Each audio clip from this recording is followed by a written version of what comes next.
जब आप पढ़ने बैठते हो तो आपको कौन सा पोर्शन है जो बहुत ज़्यादा वीक लगता है, तो सबसे पहले आपको उस सब्जेक्ट को कवर कर लेना है।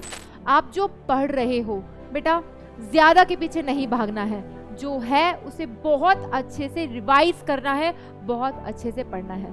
तो रिवीजन के साथ साथ बेटा प्रैक्टिस करना भी उतना ही ज़्यादा इम्पॉर्टेंट है, क्योंकि नेगेटिव थॉट को अगर आप रोकने की कोशिश करोगे, रेस्ट्रिक्ट करने की कोशिश करोगे, तो चीज़ें और कॉम्प्लिकेटेड हो जाएंगी। आपको सिर्फ पॉजिटिव थॉट देकर न्यूट्रलाइज करना है। हेलो बच्चों, this is Dolly Sharma, your own chemistry ma'am. तो आज मैं आपके साथ डिस्कस करने जा रही हूँ एक strategy that how to crack NEET in last 5 months में आपको प्रिपरेशन कैसे करनी चाहिए।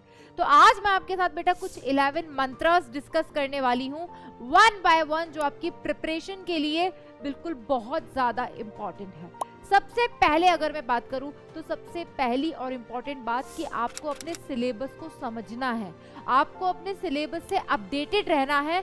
जो पोर्शन डिलीट हो चुका है उस पे अब अपना टाइम वेस्ट नहीं करना है। तो just updated with your syllabus, अपने सिलेबस से वाकिफ हो बहुत अच्छे से, either in physics, chemistry, zoology, botany, कि आपके जो पोर्शन डिलीट हो गए हैं उसे रिमूव करके जो सिलेबस है उस पे फोकस करना है। उसके बाद अगर मैं बात करूं second number point that is important, that is your time management. Time management क्या होता है बच्चों? हर बच्चा डिफरेंट होता है, सबका दिमाग अलग होता है। तो don't compare your preparation with someone else preparation. That means अगर कोई बच्चा रात भर फिजिक्स पढ़ रहा है या 3 घंटे फिजिक्स पढ़ रहा है तो तुम्हें भी उतनी देर फिजिक्स पढ़नी चाहिए?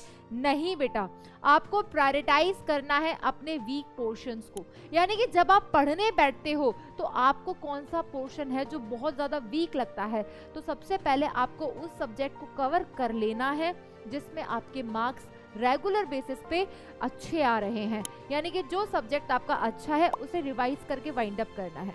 उसके बाद क्या करना है? जो आपके वीक सब्जेक्ट्स हैं, वीक सब्जेक्ट्स क्या होते हैं बेटा?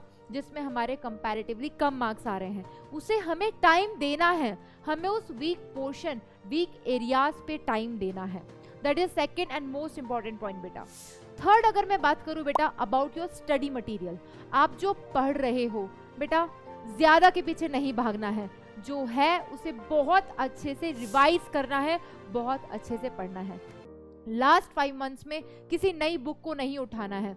जिस स्टडी मटेरियल से आपने पढ़ा है, जिस भी टीचर ने आपको पढ़ाया है, जहां भी बैठ के आप पढ़ रहे हो, अपने टीचर के नोट्स को फुल रिस्पेक्ट देते हुए वो क्लास के नोट्स, उसके साथ जो आपने डीपीपी सॉल्व की है, उसके साथ जो आपने टेस्ट पेपर दिए हैं और उसके साथ पीवाईक्यूज, तो अपने स्टडी मटेरियल को लेकर बहुत क्लियर रहना है कि अब लास्ट मोमेंट पे आपको अलग अलग नोट्स के लिए नहीं भागना है। जो आपने पढ़ा है वो बेस्ट है, उस पर बिलीव करना है। और अगर आपको कहीं पे भी डाउट हो ना कि यार ये ज्यादा है या कम है, उठा लेना अपनी NCERT कि आपको उससे बाहर नहीं जाना है इन एनी सब्जेक्ट, बाकी जो आपके टीचर ने कराया है। ठीक है, that is the third important point. Fourth मंत्र की अगर मैं बात करूं बेटा, तो फोर्थ मंत्र है revision and practice on regular basis. बेटा चीजें रिवाइज करने के साथ साथ उसको प्रैक्टिस करना भी उतना ही ज्यादा इंपॉर्टेंट है। आपने देखा होगा कि हमें जनरली फॉर्मूलेज याद होते हैं, हमें पेपर देने के बाद ये फील होता है घर पे आने के बाद, यार मुझे तो पूरा आता था, मैंने तो पूरा प्रैक्टिस किया था और वहां पे मैं नहीं कर पाया।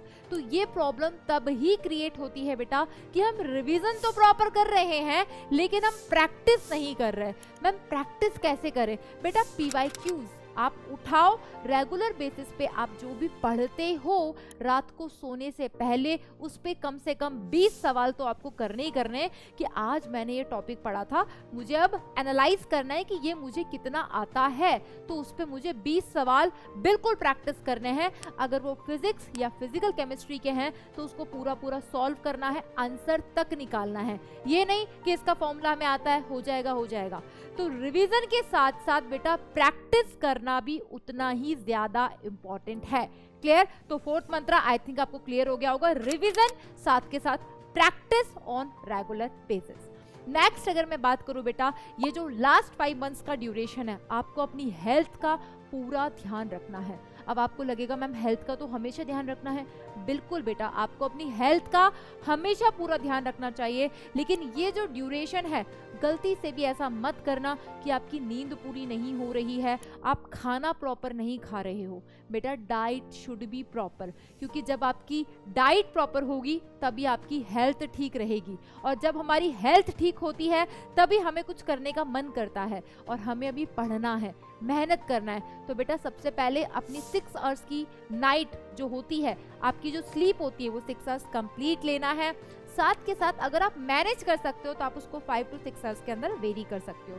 सेकंड बेटा, आपको डाइट प्रॉपर लेनी है, खाना प्रॉपर खाना है, और रेगुलर बेसिस पे चाहे आप आधा घंटा करो, थोड़ी बहुत एक्सरसाइज जरूर करनी है बेटा। हम जब थोड़ा सा भी एक्सरसाइज कर लेते हैं, थोड़ा सा रनिंग कर लेते हैं, थोड़ा सा योगा कर लेते हैं, तो हमें बहुत फ्रेशली माइंड फील होता है, और उसके बाद पढ़ना बहुत आसान हो जाता है। तो बेटा हेल्थ का बहुत इंपॉर्टेंट रोल है, ताकि एग्जाम वाले दिन आप टोटली प्रिपेयर्ड हो वाया एवरीथिंग। तो your health and diet is also very very important in your preparation. तो उसका भी पूरा ध्यान रखना है, मतलब अपनी फिजिकल हेल्थ का, अपनी मेंटल हेल्थ का।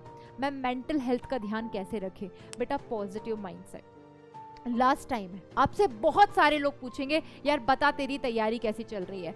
आपकी तैयारी आपको अच्छी चलानी है, दूसरों को आंसर करने के लिए नहीं, लेकिन खुद के सेटिस्फैक्शन के लिए।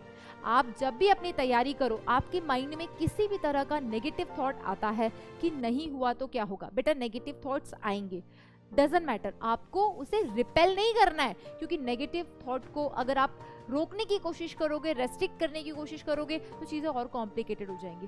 आपको उसे पॉजिटिव थॉट देकर न्यूट्रलाइज करना है कि होगा तो कितना अच्छा होगा। तो अभी लास्ट टाइम है बेटा, नेगेटिव थॉट बिल्कुल नहीं आने देना है, पॉजिटिव माइंडसेट रखना है, और वो तभी रह सकता है जब आपकी हेल्थ ठीक है, आपकी नींद प्रॉपर होगी, आपकी तैयारी अच्छी चलेगी। और तैयारी अच्छी चलने का मतलब ये नहीं है कि आपके हर टेस्ट में अच्छे मार्क्स आने चाहिए, उसका मतलब ये है कि आपके एफर्ट्स रेगुलर बेसिस पे कंटिन्यूस रहने चाहिए, कंसिस्टेंट रहने चाहिए। ठीक है। नेक्स्ट अगर मैं बात करूं बेटा, अपने टीचर से डाउट्स पूछने में बिल्कुल भी हेजिटेट नहीं करना है। This is the last time बेटा, लास्ट 5 मंथ्स रह गए हैं।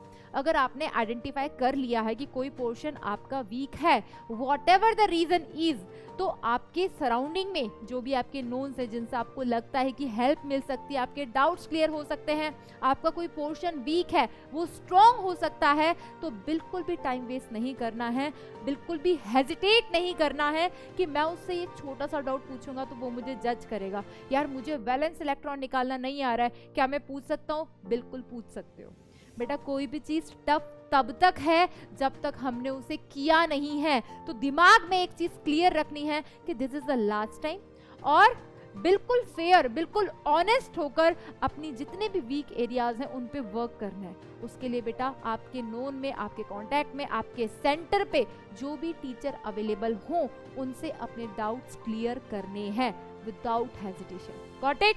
नेक्स्ट अगर मैं बात करूं बेटा, stay updated with the exam pattern. मतलब एग्जाम का क्या पैटर्न है, एग्जाम के क्या इंपॉर्टेंट नोटिसेस आने वाले हैं।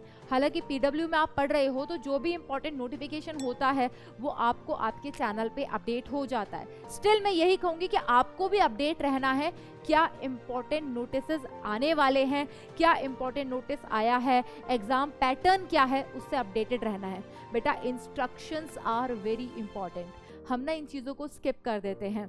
हमें इंस्ट्रक्शंस हमेशा पढ़ने हैं, जिस दिन एग्जाम भी हो, चाहे आपने कितने भी क्वेश्चन पेपर प्रैक्टिस किए हो, लेकिन वो इंस्ट्रक्शंस जो लिखे हुए होते हैं उसे ज़रूर पढ़ना चाहिए जब भी हम कोई पेपर अटेम्प्ट करते हैं।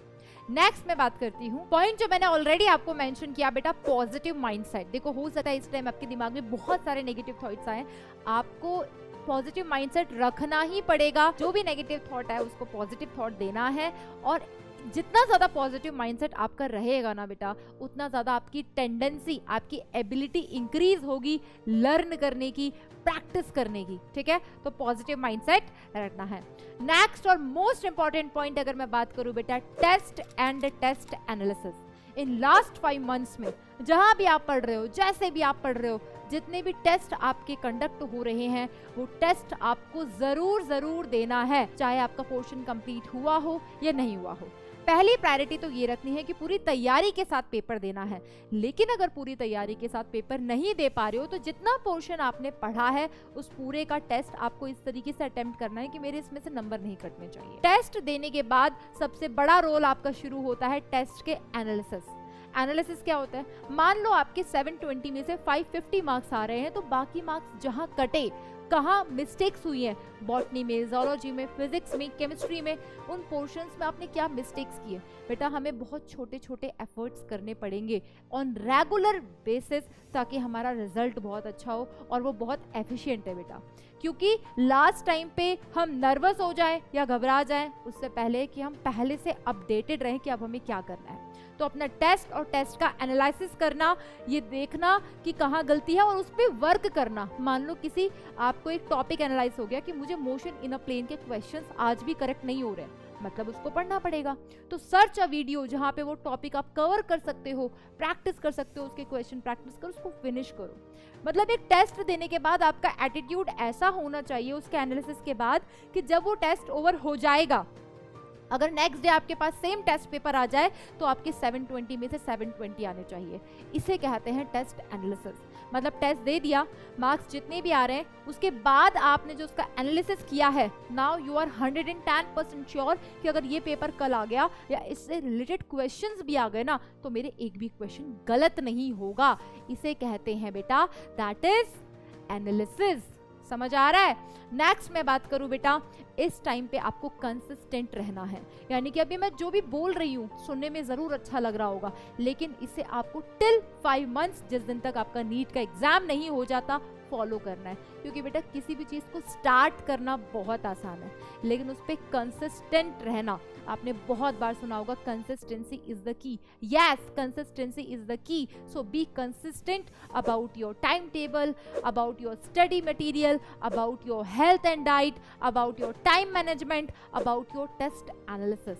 समझ आ रहा है बेटा? Last but not the least mantra, that is mantra number 11, कि आपको जिस दिन आपका एग्जाम डे है उस दिन आपको बहुत काम रहना है। There is no need to get nervous. आपको बहुत ही काम रहना है, बिल्कुल परेशान नहीं होना है। उसी कामनेस के साथ आपको अपने नीट का एग्जाम देना है।